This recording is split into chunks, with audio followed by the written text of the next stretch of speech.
What's up, YouTube? Capital G here. So Konami posted something very interesting and confusing at the same time. This is coming from their OCG official Twitter page, and I checked it out, and it left me a little bit confused and jaded. So they make this post right here, and obviously I can't read Japanese, but I think it has to do with some type of competitive tournament. And you go ahead and you click the link right here, and it takes you to a YouTube video. And I'm like, oh, okay, well, you know what, I might as well go ahead and give this a quick look at, because I routinely check the Yu-Gi-Oh OCG Twitter because I like to be in the know. And the first thing that comes up are people who work for Konami employees, but they're obviously cosplaying.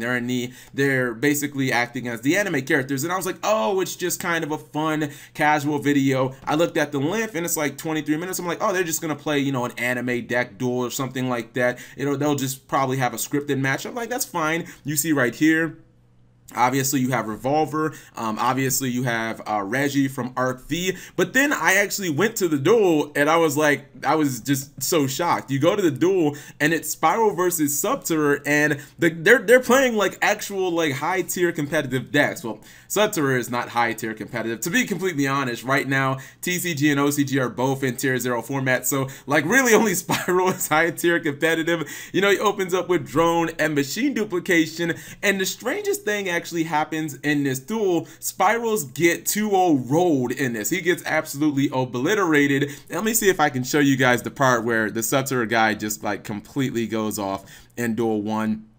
Obviously, when you get he got hit with Winter Cherries turn 1. I don't know if I'll be able to actually find it. Let me see. There we go. Yeah, he has his complete super OTK. But the weird thing was, I kind of was watching this video and I was like, I can't tell if this is scripted or not, because it kind of makes me feel like Konami's trying to say, look guys, Spiral are completely beatable. You don't gotta complain. Now that you know how to beat Spiral, we don't have to go ahead and hit it until we reprint all the cards and make a little more money off of you guys. I watched this duel and I was like, I'm not really sure what message they're trying to convey. Maybe this was maybe I'm reading too much into it. Maybe this was a completely organic duel, because if you don't know, so I can just save you 20 plus minutes or whatever, Subterror goes second in games 1 and game 2, and he opens up with Cherries both games. And then if you go all the way to the end of the video, you can see right there he has another Cherries turn 1. So I mean, if you're gonna open with Cherries both games going second, you're gonna be in good shape. But here's the part that I want to show you. You can see he's playing Cherries, Ash Forehead, and Ghost Ogre, and I'm like, wow.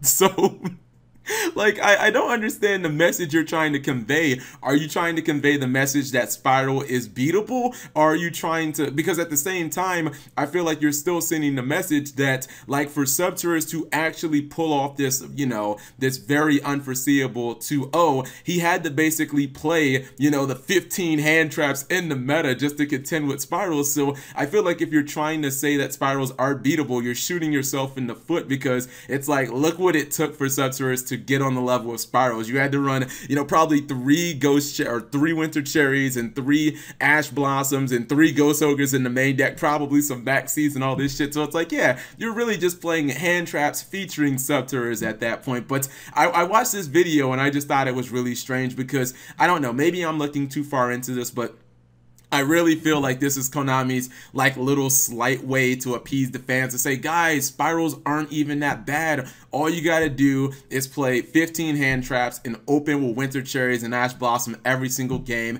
You can clearly 2-0 the deck just like we did in this match. So, part of me thinks that this wasn't scripted, because, he did open with Winter Cherries both games, and obviously he was at a big advantage. But then part of me thinks that, having Spirals go on here and just dominate, everybody would just roll their eyes and say, well, what the fuck did you expect it to do? What did you expect it to do? It's clearly the best deck. So I don't know. Maybe I'm just reading into this too much, and there's absolutely nothing here. But it's just really weird seeing anime characters come out, and you think it's gonna be a fun duel, then they bust out Spirals, and then Spirals somehow get 2-0'd. Wink, wink. I don't know. Whatever you guys think, leave it in the comment section below. Thank you guys for watching. As always, subscribe if you have not already, and of course turn on those notifications for daily videos. Yes, by the way, the deck profiles are coming. I've spent so much money trying to prep for this, but the deck profiles are coming.